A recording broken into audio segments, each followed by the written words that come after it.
The Heroes of Olympus, Book 4, The House of Hades, by Rick Riordan.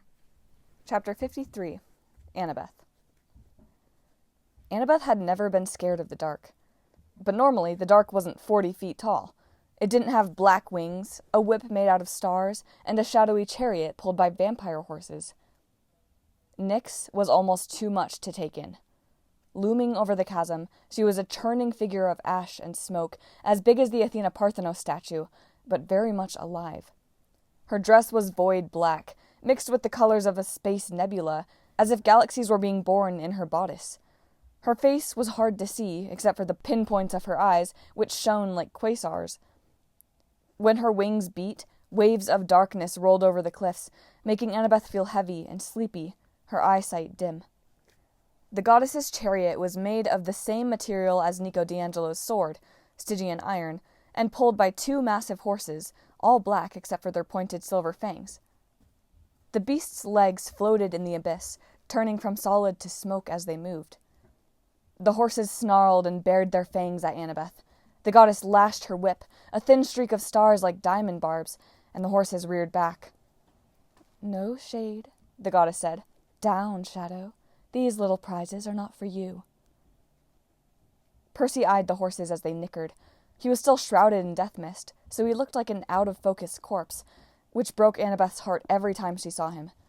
It also must not have been very good camouflage, since Nyx could obviously see them. Annabeth couldn't read the expression on Percy's ghoulish face very well. Apparently, he didn't like whatever the horses were saying. So you won't let them eat us?" he asked the goddess. "They really want to eat us." Nyx's quasar eyes burned. "Of course not. I would not let my horses eat you, any more than I would let Aklis kill you. Such fine prizes. I will kill myself." Annabeth didn't feel particularly witty or courageous, but her instincts told her to take the initiative, or this would be a very short conversation. "Oh, don't kill yourself," she cried. "We're not that scary."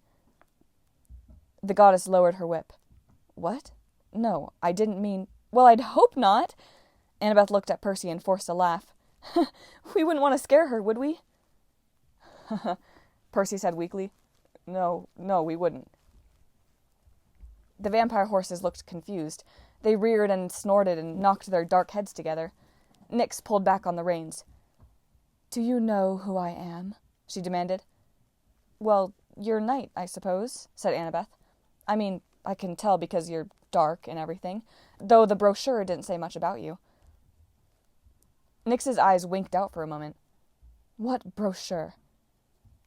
Annabeth patted her pockets. We had one, didn't we?" Percy licked his lips. "Uh-huh."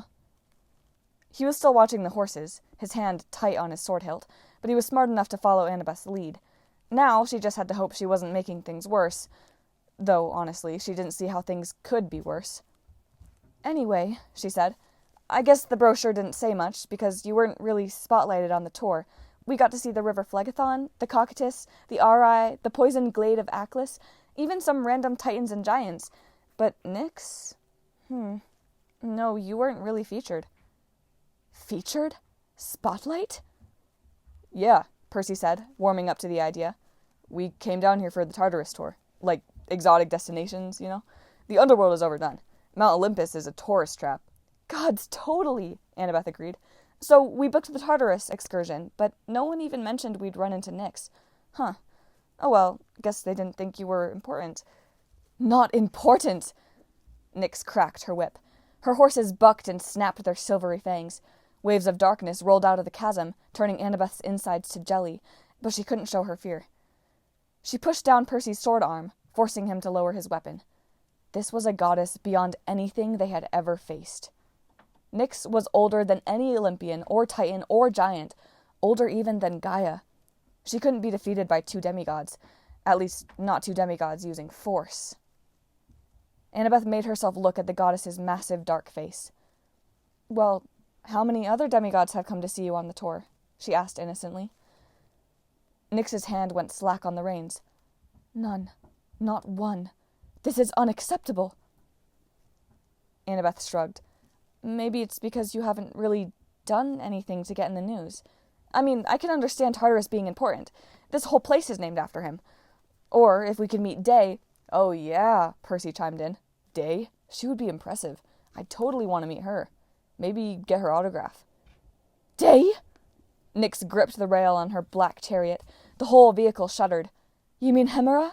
She is my daughter. Night is much more powerful than day. Said Annabeth. I liked the Arai, or even Aklis, better. They are my children as well. Percy stifled a yawn. Got a lot of children, huh? I am the mother of all terrors, Nyx cried. The fates themselves, Hecate, old age, pain, sleep, death, and all of the curses. Behold how newsworthy I am.